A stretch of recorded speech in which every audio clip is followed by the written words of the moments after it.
You know what? I didn't like our starts in the first two games, the Peterborough and Ottawa, and we were on our heels a bit in Peterborough. Although the shots weren't quite what was advertised, we were still outplayed early, and we didn't like that. I thought we started to get better as the first period wore on. We got the first goal, and we kind of fought our way into the game and kind of took over, and maybe should have had a few more goals. Michael McNiven had a good night, but I also thought that we did a good job of keeping a lot of their shots to the perimeter, and so the shot count wasn't quite what it was, but more concerned with our start. Same thing going into Ottawa. Not as bad. Ottawa come hard. I just think we broke the puck out very well. And I didn't think we attacked on the inside to create more scoring opportunities. Yeah, we addressed that. We had a good Saturday team building session. Had a nice dinner. Went out to the movies. Just a great day to kind of get away from hockey but be together as a team. And I thought it paid dividends. Sunday morning we had a good talk about what we needed to do to be successful. We needed to get back to those foundational items that we talk about all the time: driving the net, breaking teams down with our middle drive, being aggressive on the forecheck and hunting the puck, finishing hits, and finding ways to get on the inside of their D to create. And I thought we did that. I read an article yesterday where their coach said that they got tired from killing penalties. I like hearing that. I like seeing teams maybe tired when we're on the power play a lot, but he said they did a great job defending, and I guess evidently they did, because we didn't score, but we did everything we wanted to do on those power plays. I really thought our power play was back to doing what we did outside of scoring goals. We missed open nets, we hit skates, sticks, heads, you name it, but we did a lot of really good things, and I thought we dominated play through our aggressive forecheck and our physicality. And it was nice for the first time this year to have a kind of an identity line, like going back to what we had with Cook, Gabriel, and Hope the last couple of years, a line that really pushed you back on the forecheck, intimidated you with their physicality, and I thought that Jane Lindo, Justin Brack, and Liam Dunda really did that, and then it was kind of followed up. It was almost like a competition with the Gilligan line and Bush and Gadjevic. They were kind of trying to go out and match that energy as well. So it really gave our depth lines an opportunity not only to garner minutes and play well, but it gave them a chance to get in there and be a big part of the game and push the other team back.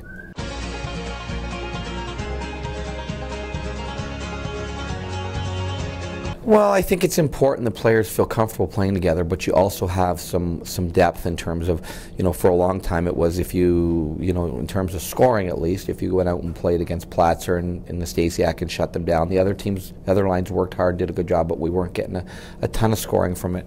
And now all of a sudden, if we can get some confidence throughout our four lines, I think it makes it very tough to match up against us a little bit. But it also gives us a little bit of not only functionality in terms of how we play and getting production and being tough to play against, but it makes it tough on the other team to figure out which line they're going to really have to worry about.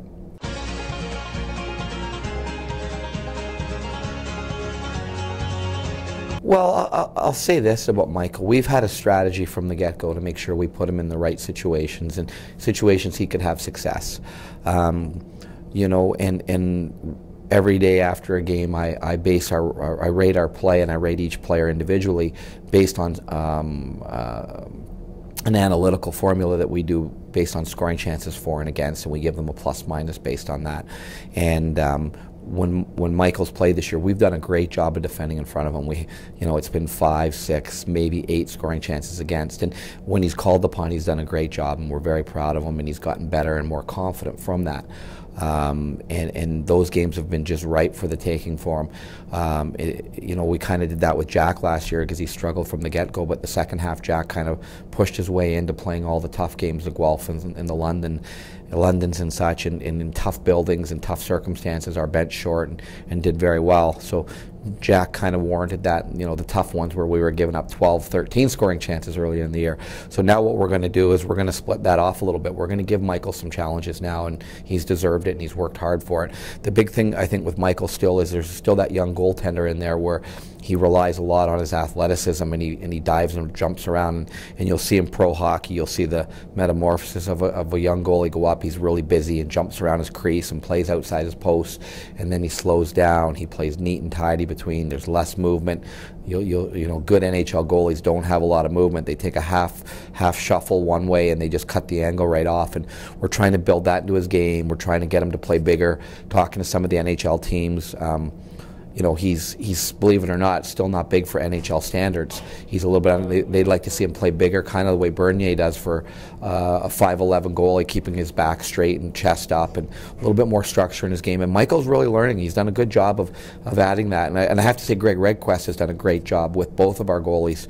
Both our goalies have done a real good job for us. So, as I said, Michael's come real far for us. We knew there was a lot of talent and athleticism under there, but what we wanted to do was make sure that we didn't get too high or too low with them. We continue to see the big picture, and we give him the right amount of workload, but we also know that the areas he needs to work on, and you know, part of it is his conditioning and nutrition. For him to take a step to be an elite goalie in this level and possibly a professional goalie down the road, he's going to have to pick up in those areas as well.